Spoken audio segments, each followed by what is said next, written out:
Well, welcome everybody to another little playthrough. Did I say playthrough? No, playthrough with an L. It's midnight here in beautiful Auburn, New South Wales, which is where I live right now. For now, I'm not living here forever, but I'm here for now. And yeah, so the situation is this. Is the current situation. Right now, I'm playing with the dog shit controller that I found for free in this like communal tub, like old shit that people left behind at my old Airbnb. And yeah, so because of that, I now have two controllers. The only issue with this one is that it has a missing L1 button. But I'm trying to, I might just try to get a fucking pencil in there just to see if the button itself works. Hold up. One second. Oh, it does. Okay. So this is perfect. So the L1 button actually works. It's just missing the actual, like, the plastic part. So I can easily, like, find some way to replace that. So that I can put this thing on and then the controller basically is a perfectly functioning controller, which considering that I got for free is really good. Okay, I'm ready to go. Are you? yeah, yes, let's go. Okay, so this morning I got a stock car race. I entered it a bunch of times as Trevor, the shitty car, and I lost many times. And then I switched to Franklin, and then I won. And I got this cool car, and I got the car, and it was sick. And then I was about to drive it to Grove Street Garage and keep it with me. And then I punched a random security guard, and I was like, I'm going to punch him and walk away. Turns out this guy was working for the military, and he killed me right away. And I have no idea where my stock went, but I think it's gone. But it's okay because it's not even that big a deal. But anyway, now I got another car opportunity. I might win this one. Hopefully this time around, I got a good feeling about this race. I feel like maybe I'm gonna get second or third right away. It won't be that hard to just look at this fucking beast. I got this beast. Oh my god, dude. What the fuck? Why am I zipping so fast? Like, it's a little too fast. It's overwhelming. It's a thrift. What is that? Yeah, good. First time I did these stock car races, I guess I was like a little bit unfocused, and my vehicle wasn't that great. And also, I wasn't playing Franklin. Alex Franklin is fucking OP for driving because of his ability to slow me. Like when I was playing this Trevor, I would get ahead, I would get a nice little lead, and I would just bump into bullshit like this, and it would completely fuck me. It would kill my momentum, and I would go from like first to like second. It really sucked. But now look at that. Like, now that I got this beautiful Audi right here, it's fucking beautiful. Did they deliberately? Oh yeah, because obviously they can't do like a real Audi, I guess. It's an Audi ripoff, but it's like I'm surprised they even let me drive this. It's so unfair, bro. So no, yeah, now it's like that's kind of a representation of life in general, in my opinion, which is like it kind of starts off as a fucking grind, and then things that used to be really painfully difficult become a fucking breeze. It's awesome. You also feel a little bit guilty, but oh yeah, not getting waived. See, like that. That's perfect. Yeah. So when I was in Trevor mode, that would have basically fucked. I would have been skidding off the sides. I would have been completely disoriented, and they would have just laughed. But the fucking Franklin, the slow mo turns. Yeah. Like I'm crushing. This is not fucking fair. I think that's what's gonna happen with me in comedy. Like in the world of comedy, at first it was like a grind. The open mics were so fucking difficult, right? But I persisted. Okay. Fuck. Yeah. Okay, now that's yeah. I actually didn't anticipate that. But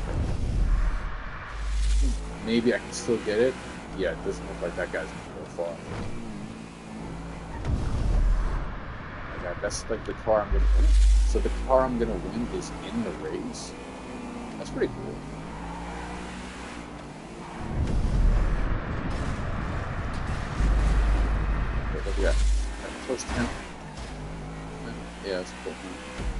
If I don't flip again, I'm basically set. Hold up. There's a lot of crap in my way. And I mean, like, in my room. Yeah. There's a bunch of crap in my fucking TV. In the way of my TV. Alright, cool. It doesn't actually say anywhere, okay, it's 5 out of 5. It would be good if somewhere on the actual HUD it actually displays. What the hell is HUD? I know it's user display. What is the H?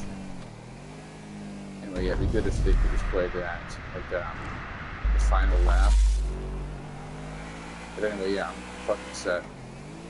As long as I don't flip again, I'm basically good to go.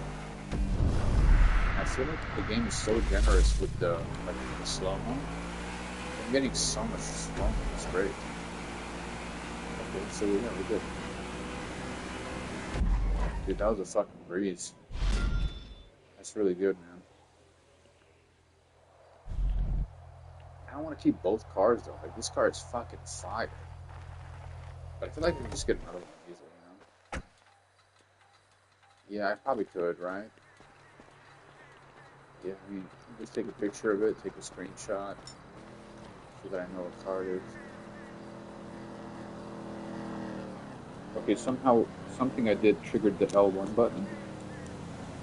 Actually, I didn't want that.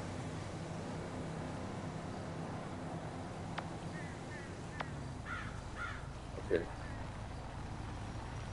What do I want to do?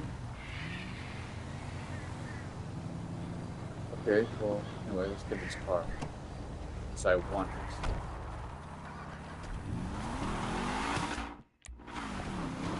It's a nice car. Okay, this time we're gonna do what I tried to do last time but failed, which is get to Grove Street Garage.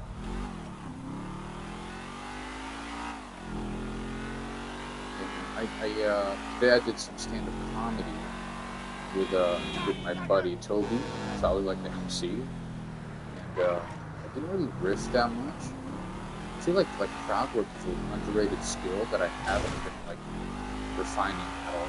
But you know, I did like one joke with the audience, a little bit, and I guess even if you don't necessarily laugh, even if you don't get a lot of laughs out of the crowd work, at least they're like more engaged with you, you know, because you talk. You know, it's cool. It's a good skill to listen.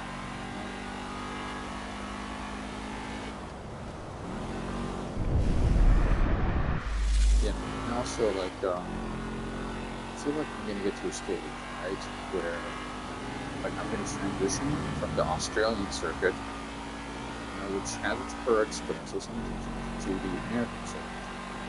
When I get there, like, bro, I'm so confident that I'm gonna crush it with black people. I'm so confident. I like black people. I like talking to black people. I find it easier to talk to black people literally in other ways. Arabs are cool too, I guess. Arabs are, you know, I guess we tend to that, but with blacks, it's so fun. They're genuinely so fun to talk to. Like, white people have a stick up their ass, you know what I mean? Like, when I'm around black people, they know what I mean when I say, like, nigga.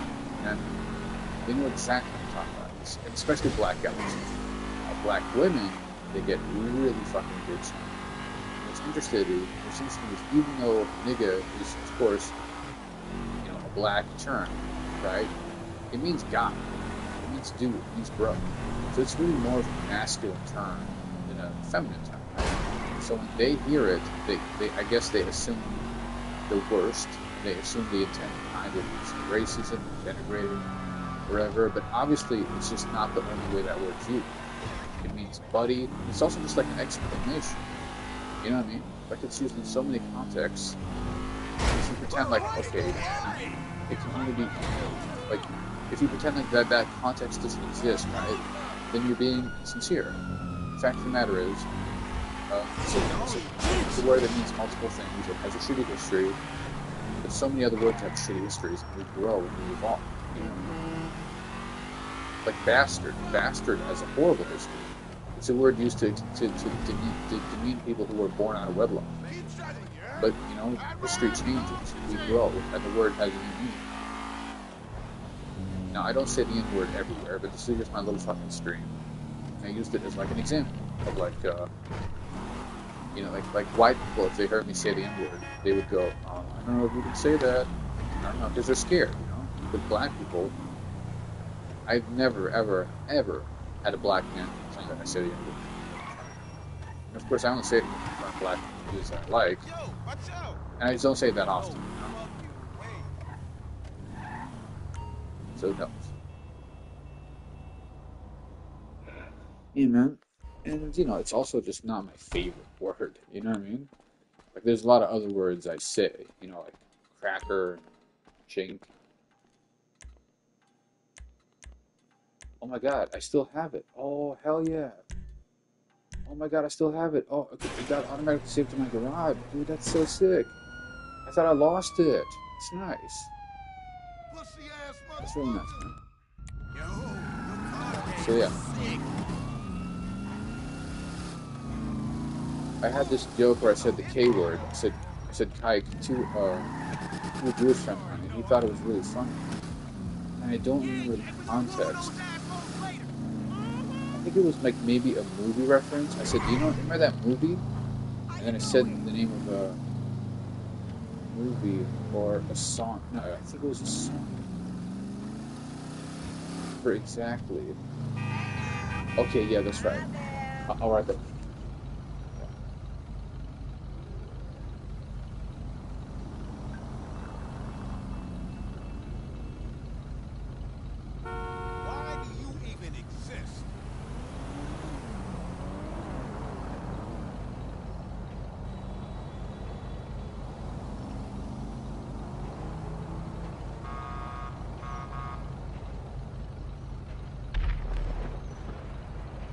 Yeah, so it's a Jewish friend of mine, and he was joking about the Smiths, and I think he was talking about the Smiths and blah blah blah.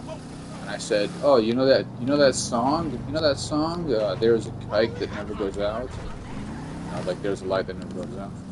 And he thought it was funny, you know what I mean? Like I'm at a level with my comedy where like I don't fucking pretend like all these PC people are fully right about everything. There are many contexts in which you can say slurs. You can say fucked up shit because it's funny. You know what I mean? And yeah, like because I'm surrounded by blacks and Jews, I know how to make them laugh. And with black people, like one of the best ways to make them laugh, like really, like get them like side split, laugh their ass off, is to pretend that you're scared of them. Where are my glasses? That's really funny to me because they know, like, oh, I'm just taking the piss. You know what I mean? Like if some black guy like walks up to me and says, "Yo, what's up, man?" I'll go, "Please take my wallet, please. I don't want any trouble." They'll laugh so hard because they know I'm just fucking with them. You know, for example, or with Jewish people, you know, don't just like say Jews love money. You know, maybe joke about. I don't know. I can't give Thanks for stopping by. Right now. But I'm sure there's jokes about that. There's jokes about how, you know, they have circumcised penises, and their holidays are stupid. You know, they eat flat bread. They're very erotic. You know, they have bad.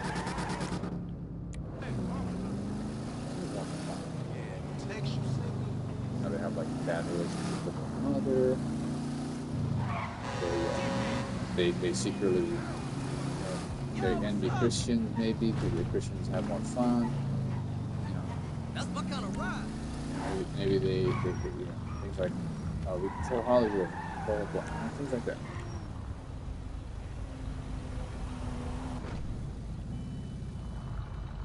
So you know, like yeah, baby. I think humor does help bring people together. I do think that, and you know, having a sense of humor is very important. If you don't have a sense of humor, you see someone trying to be funny, but you don't have the context, you might be horrified. You might think that this is a deeply disturbed person, and it's not necessarily their job to explain these things. Maybe it's your job to go, hey, actually, I need to to be aware that we live in a society and we'll try to be funny. But I think it's also just like a big mix of things. But obviously, with comedy clubs, like that's one of the areas where like the context is clear, which is this is a comedy club. People are trying to be funny.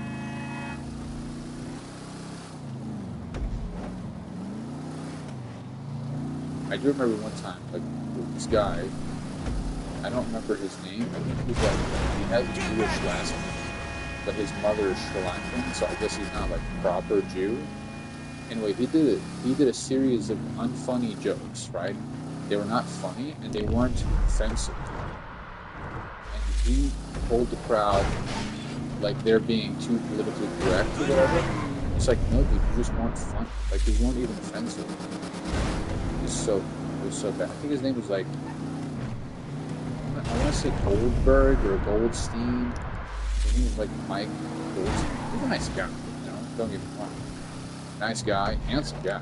But yeah, he didn't really make me laugh, you know. Relax, you where you belong. And you know, I'm also capable of seeing separation, right? Like there's a difference between people that didn't make me laugh but got a good reaction from the audience, and people that didn't make me laugh and also bombed on stage, right?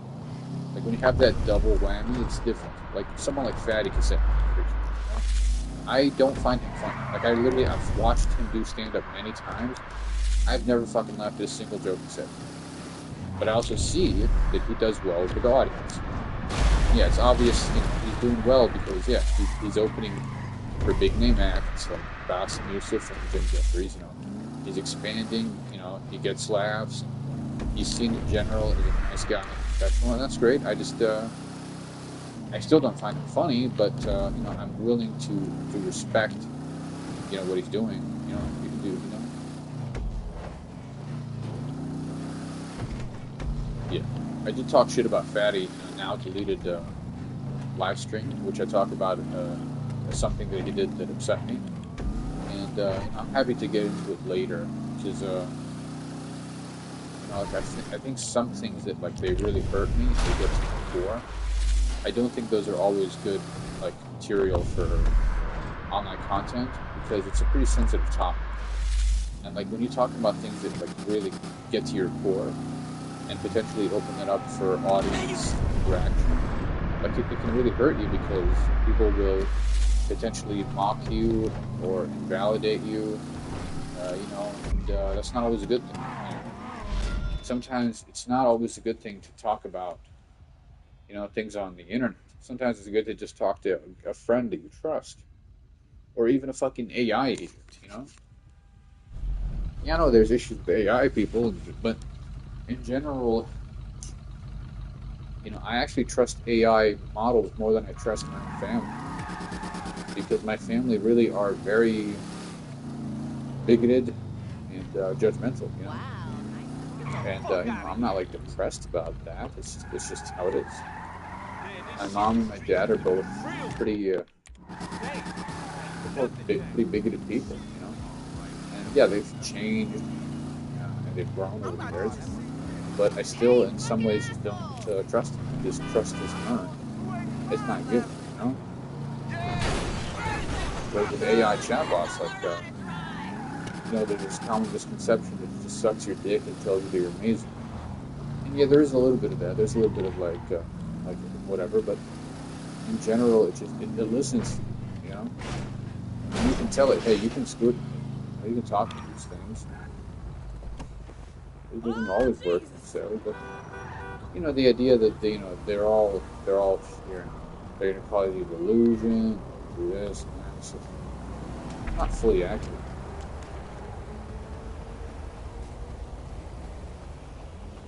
You know, and also I do talk to people. I don't just talk to the AI agents. I talk to friends. I talk to family. Today, for example, I talked to a Beyond Blue operator. Towards the end of the call, I told her about this idea that I had, which is like the social media platforms, they should have like a lag feature. Like if the platform identifies that you're about to publish, you know, or post something that is potentially offensive, like it has racial slurs or, you know, mentions of like Jews or Okay. things like that, the app will actually lag. It won't post it right away. It'll put it in the pending section, and it'll just like ask you, like, "Hey, are you sure you want to post this? Because it could be inflammatory." You know. And the lady was like, "This is great. You should do that. It could, I think this could make a lot of money." That's what she said, which is so funny because, it makes me go, "Oh, well, I know the AI has been telling me I'm doing a good job, but this is a person. This is just a normal ass person who's telling me that I'm doing a good job coming up with this idea." So a little bit validating, I guess. Man, I have so many fucking ideas. I've been having more and more ideas every day. It's been kind of a fucking flood.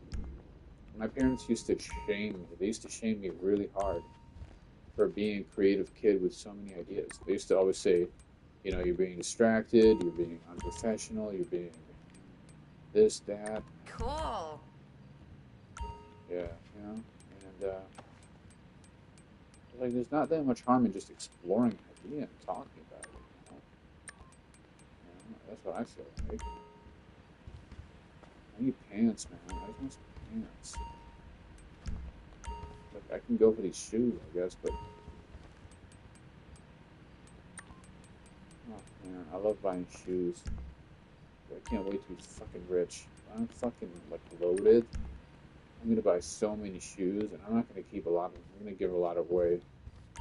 Once I find like a few friends who are like, Oh, good. once I find a few friends who are like, like the same shoe size as me, and I'll just go, hey, I'm gonna buy this. I'm gonna wear it a couple times, and then if you want, you can have it. I've never bought underwear in GTA 5. Well, in my current playthrough, maybe I have in the past. The one issue I have is like, why can't all three characters just buy and wear the same clothing? Like, it makes no sense. I get that they have their own style, but like, they're not real. You know what I mean? I'm playing as them. It would be funny for me to have all three characters when you wear the exact same thing, like cutscenes and stuff. Yeah, just have a look around. Okay. But yeah, man, I know. This streaming thing, like it hasn't popped off yet, and hopefully we can figure out the algo at some point. But for now, it's like, dude, I'm actually having a good time. It's like talking to a stream, which is basically talking to myself. Like, it helps me clarify my idea. I'm learning about myself in a way because I'm examining myself. I'm examining my own ideas, and I have deleted, I think, like 3 streams. Usually, I delete a stream because of 2 reasons: either because I say or do something that I regret, that I'm like, I probably shouldn't keep that, or it's because I have duplicates. Like, for example, actually, the duplicate thing doesn't make a lot of sense. It doesn't matter. Anyway, yeah, so I feel like at some point I want to like have a scrub feature where like I pay an AI agent or hire an AI agent to scrub through all my material, like all my podcast, not podcast, my live stream content, and like go, okay, this is interesting, that's interesting, let's actually clip that and put it in another situation. Okay. Hey, you just turned this into a bucket. Yeah, I'm.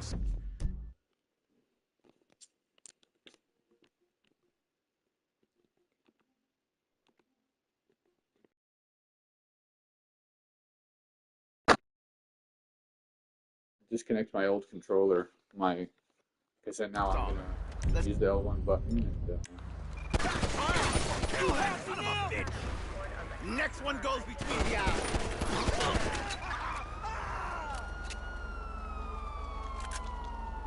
Okay, I don't see a way out. Like, I thought you'd have to. Hold on. I need to make sure my car, this beautiful fucking vehicle, doesn't get affected by the explosion.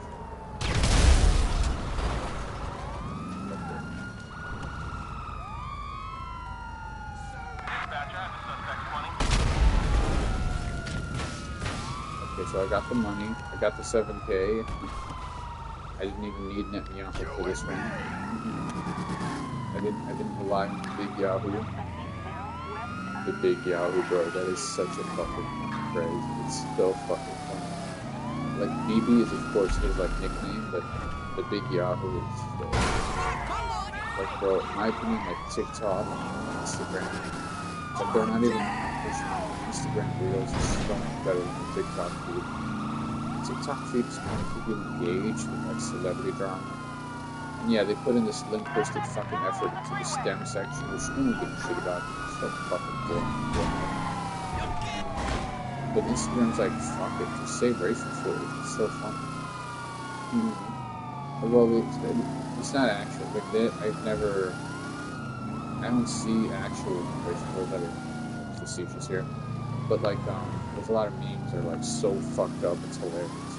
Like there's so much implication of like necrophilia, pedophilia, incest, bestiality. It's so fucked up, but it's so funny.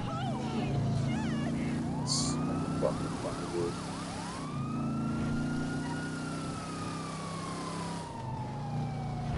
Yeah, dude, I fucking love that shit. And, I set this app block thing a while ago, where basically like not allowed to use Instagram or Reddit or TikTok until 12 p.m. That's dumb luck right Now there. TikTok's been deleted.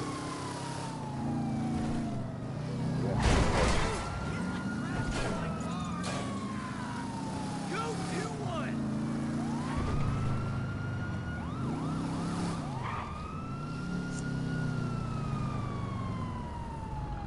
Yeah, I mean, I might reinstall TikTok at some time in the future. But for now, like, I'm kind of done with it for a while. It's just kind of a dog shit fucking app. It's so fucking, like, it helps in some ways, right? Like, for example, it helps you make content if you're like, I just want to make something. Like, for example, like this NBA filter. It's like where you press a button and it randomly displays a button. And then you press it, you tap, and it's or like those like future prediction ones, like in 3 days time, this is what's going to happen. Or there's a lot of little things. There's a lot of good things about TikTok. I'm not saying it's purely bad, but overall, like it's just not fucking working.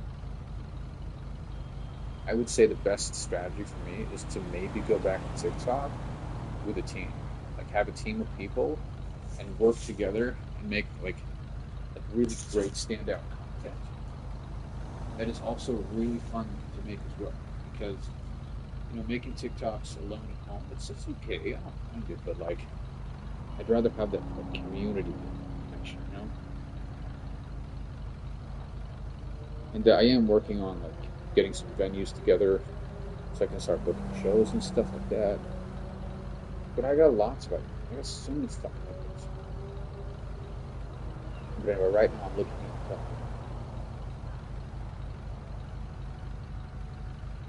right now I'm looking at this place. It's called I'm scratching my foot. Oh fucking I'm scratching my foot. Anyway, sorry, I'm looking at this it's like flyer. It's kind of like a magazine, I guess. It's like a published thing. It gets published every year. It's the program. Oh yeah, it's a program. Yeah, they call it the program. And it's like Twin City Comedy Festival, which I believe has started already, but I guess not everyone's doing the same time or whatever. But anyway, so today's the 18th, and it looks like it's been going on, I guess, since the 9th of April. But so I'm looking at the first like program. So like the program comes with like some promo at the beginning, some of the major highlight shows, like the guy from Baby Run or whatever. Tiffany Haddish is coming. Tiffany Haddish. And then there's also like the primary part of it is like around 250-ish shows with like little squares, little thumbnail squares with like the name of the artist, the show title, the little okay. And at the end, they have a list of all the shows, like in a massive list, with the dates next to the previous list. So right now I'm looking at the A's. So It doesn't start with A, it starts with numbers. So 100% about comedy, 100% Scottish comedy. 5 mistakes that change history, 7-Eleven attack. So the numbers, and then we get to the A's. Abby Govindan, Aberration Comedy All-Stars, Aditya Gautam, AJ Lamarck. I know AJ.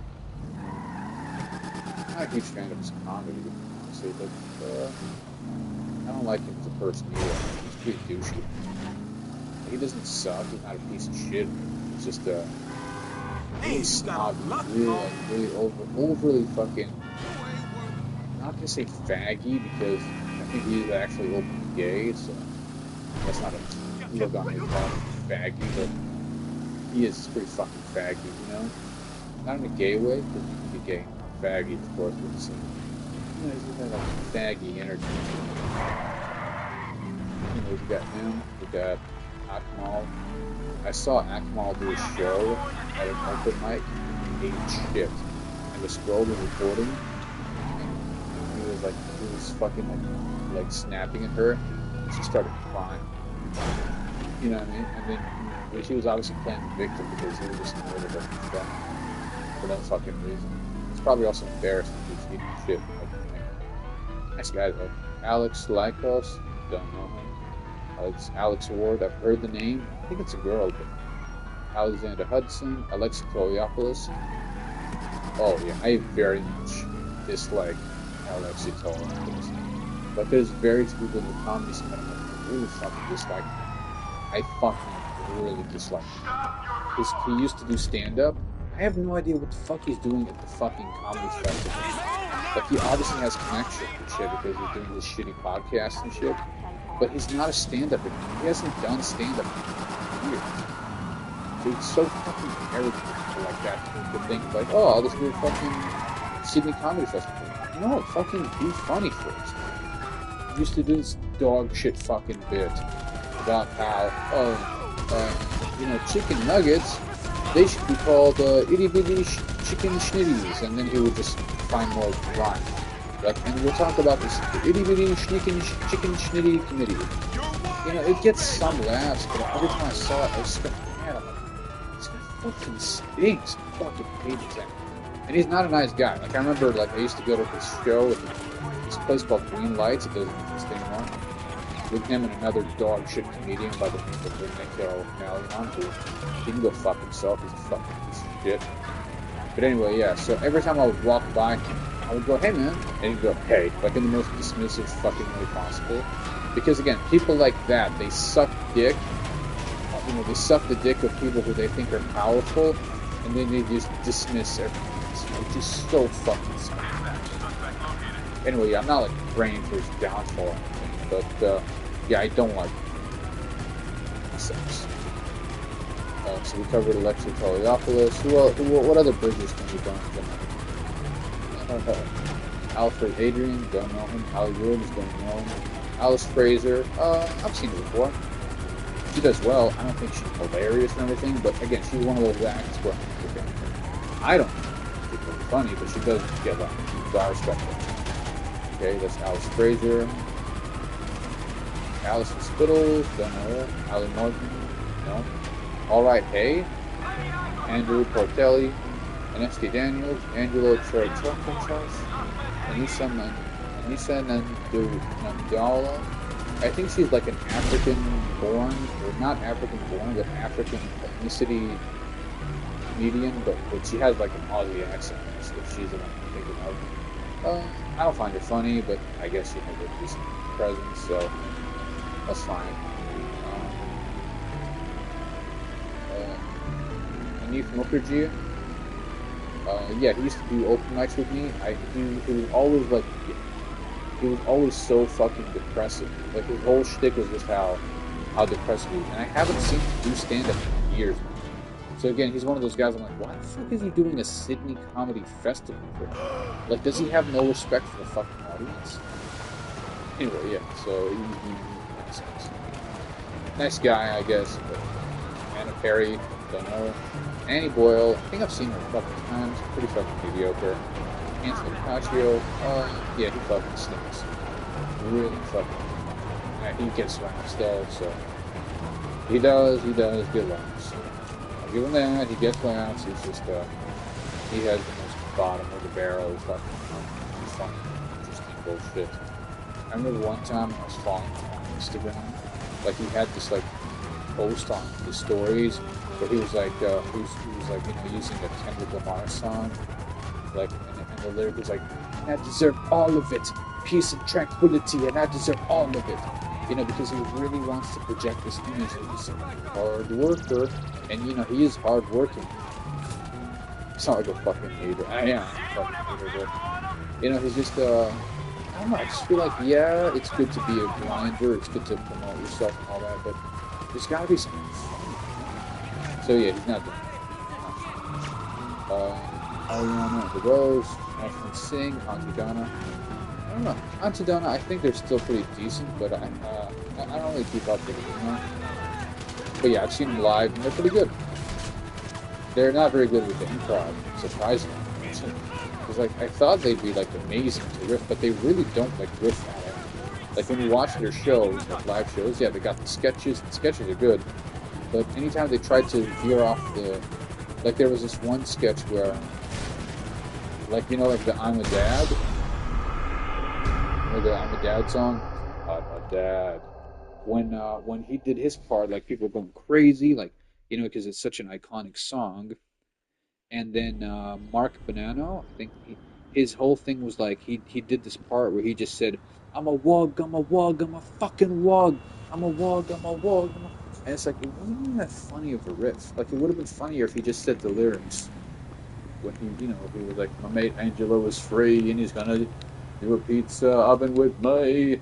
That's funnier. Where he's like, "Come cook with the best." So yeah, they're pretty good, but I don't feel the need to watch them again, you know, because I'm kind of broke. Auntie Donna, Ben Hunter. Ben Hunter, don't know him. Ben Knight, don't know him. Ben Richardson, don't know him. Benny Davis, formerly of known from the band Axe the Boston. I saw him do a random set in Newtown. He ate shit. Which is like pretty funny because yeah, Axe the Boston, the accomplished band, you know, pretty crazy story. And yeah, he just did this weird song about how he hates taxis and how all taxi companies should be thrown in the ocean. And it wasn't that funny. He also talked about how he's an Uber driver now, which is like, it's so fucking sad. It's pretty fucking sad. Like, you know, you just like go like, aren't you like a famous guy? Like, can you not leverage your fame to make a lot of money? Why do you? And he did this joke about how they invited him over to do bags, and he thought they were going to do coke, but no, they meant bags of ketamine. He needed to charge his electric car or whatever. It was just so boring. And yeah, I heard from this guy who's an anonymous source that he was really difficult to work with. He was kind of a diva. So anyway, that's Benny Davis. Best of the Fest. I mean, that's not an act. That's just a concept, really. I don't know who's on that. Best of the Fest International. I bet that would be better, actually. Billy Darcy. Billy Darcy. Nice guy. Nice guy. I always say this is nice to me. A bit of a snarky, sort of like a bit of a cynical comedian, I guess. You know, he has a podcast now. He's grown a bit of a niche following. Yeah, I think Billy Darcy's the kind of guy who, like, he's not really built for a long-term career because he doesn't like feedback. You know what I mean? Which is so fucking dangerous when you're a comedian, that you don't appreciate growing. You don't want to grow. You sort of stay put. He's kind of. I used to watch him at open mics, and he was decent. And I recently saw him, like, after years, do a spot at an open mic, and he did not change at all. He's the exact same Billy he was years ago, which, in my opinion, is proof that he's fucking stagnant. You know? And yeah, you know, I hate the guy. Jesus Christ! You know, he was happy to see me. Something don't feel too good. And yeah, so, but yeah, he has stagnated. And You know what? Fuck you. I I'm an ambitious person. I believe that one day I'll be a national actor. He's not. He's just not going to be like I doubt he will. Maybe he'll cross over to the UK. Maybe he's already have. I actually look it up to see. But I don't know. Blake, Davey, don't know him. Blanktown, don't know them. Breakout Comedy. I think I know who's on that showcase. Not a huge fan of him. If I'm not mistaken, it's Joshua Puri, Kianosh Sahebi. Kianosh is a guy who I've only spoken to him like 3 or 4 times, and he's always been like really fucking rude to me. So I don't appreciate that kind of behavior. Especially because he doesn't just like rib me. He also just like pretends I don't exist half the time. Which is kind of fucking cool. It's one thing to like make fun of someone because you like them, you get to know them. It's another thing to just like throw shitty remarks at people. But anyway, last time I saw him, I didn't exist, and I did the same towards him. And I think that's important. So anyway, I've never seen him do a proper set, but every time I did like walk by, he seems to be doing basically like just Daniel Muggleton 2.0. It's the same cadence, the same observation styles. And I think Daniel Muggleton's act is like pure dog shit. So, copying Muggleton is one of the most fucking retarded things you can do. You might as well fucking copy Carrot Top or Pauly Shore while you're at it. Yeah, so Keanu is on a showcase. I'm not watching that showcase. But he does do rap, I guess, which is like, oh, you suck at 2 different mediums. That's fine. Yeah, dude, I would love to fucking get an conversation. If I have to, he would have to instigate it. I would de-escalate. I actually wouldn't fight anyway. But yeah, it would feel really good to just have him get up in my face and start threatening me, and then I'll go, hey, if you keep this up, I will be forced to knock you. It would just be fun because I dislike things that fucking respect. Screw this. So, but anyway, no, I don't want to fight. I don't want to hurt people. I just feel like comedy, because it's such a shitty fucking difficult path, you should be kind. And when you deliberately ignore those like unwritten rules and act like a fucking douchebag, you're breaking a sacred tradition. It sucks. But anyway, that's all I'll say about it. Okay, so we've covered him. Oh, and also I'm totally open to change. Okay, maybe right now I'm pissed off about what happened, but maybe in the future I'll get to know him and I'll see that other than that exterior, deep down he's a great, nice guy. I don't know, maybe. But for now, yeah, about what happened. And I'm justified. Anyway, moving on. Breakout Comedy, Brett Blake. I think I might know Brett Blake, or maybe I'm thinking of Brett. So, Ron Lewis, Bronwyn Gus.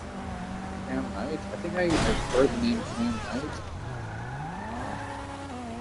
I don't really know much about him. I know that he's like a respected comedian. I think he's been on like his television show. It's like 9, maybe. Cameron Woods. No. Charlie Electric. Don't know them. Cassie Workman. Cassie, one time I messaged her on Facebook because I like wanted to connect with her when I like came out as a trainer. Which hurt my feelings, but other than that incident, she's been nice. She's really good. Can't really say too much about it. And I think she is a solid actor. I first saw her do a set. She was completely transitioning when she identified as Michael, and that was pretty funny. And since then, I've seen her do some jokes. And, she's still solid. I'm just not like a huge fan of her or anything, but she gets laughs, so that's cool.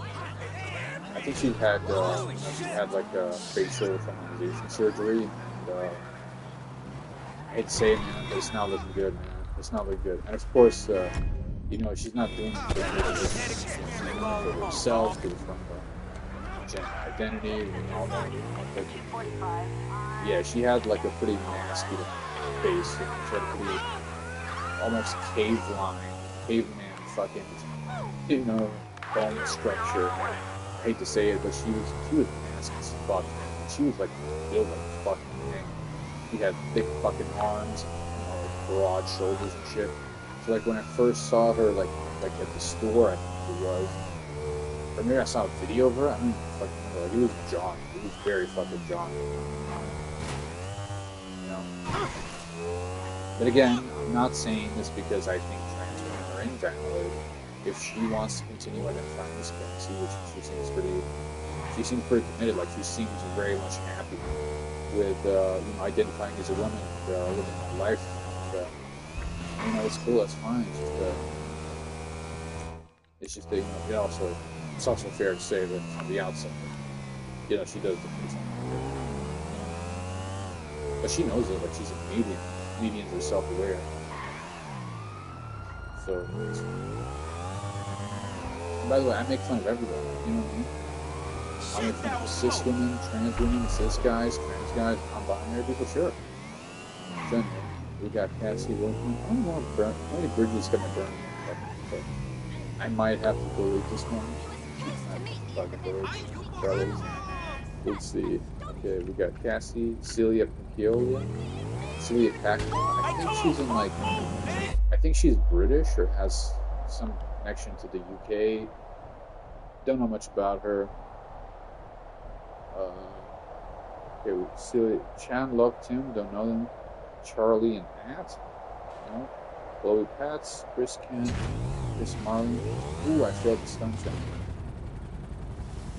Chris Parker, Chris Harden, apparently they're both lesbians. Or maybe one of them is looking like a lesbian. Christian Elderfield, massive, unfunny hat, and a very fake nice guy. Like all his interactions have been like a, hey man, how you doing, man? Hey man. Spectacle like that. If he is making money with comedy, it's just that he's fucking. And he does get laughs, and I was like, but why not focus on that? He's getting laughs. Like, yeah, but are you moving the needle forward? Are you changing the fucking medium? Are you doing things that actually inspire people? Or are you just doing bottom of the barrel bullshit? Yeah, he's doing bottom of the barrel. Christina Zhang. I've met her like twice. I don't find her funny, but what? I don't really know much about her. Can't say. Christopher Hall, don't know him. Claire Hooper, sounds familiar. Cluedo. There's this Cluedo. By the way, so I'm looking at the program, right? It shows all the dates, and so it's like a grid. Yeah? So every comedian has a dot, and they're on the grid. And for some reason, this Cluedo show, it's on so many fucking. It's the biggest run that I've seen. It's a lot. It's a lot of fun. Okay, next up we have Colin Mockery. Coco the Time Traveling Bard.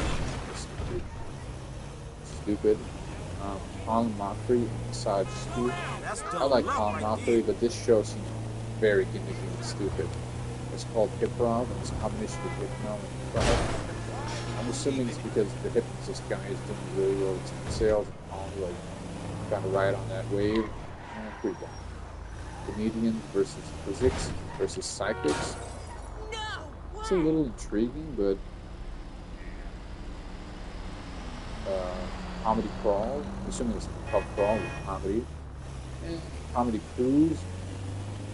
I'm actually kind of curious about comedy cruise. But if it's with Sean Morahan, then I'm not going to go to that because Sean Morahan is just like a real control freak, a real micromanager. And he's just a dickhead. He's not a nice guy. So, Han Budis, is that his name? Okay. Don't know him. Connor Burns, don't know him. Damien Power, solid act. Pretty funny. In general, I would say he's like an original voice, so I respect that. Dan Rath, he's like one of the only comedians who's at a certain level where he still likes me. Every time I run into him, but I think we get along pretty well. Nice guy. He made me laugh, so I recommend him. Dan Tiernan. I met him ages ago, like when he's from the UK, and I met him when he came to Sydney. And when I was in the UK, like I messaged him on Instagram.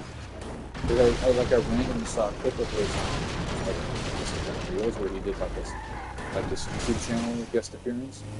So I clicked on his profile and had like 4K followers. So I just messaged him and said, hey man, I remember you met, and I'd love to catch up with you. I think you did this show. It upset me a little, but I get over shit pretty quickly. Daniel Connor, I heard the name, but I don't know him, and Daniel Connors. Okay, so that's pretty much the first page of the Sydney Comedy Festival. Okay.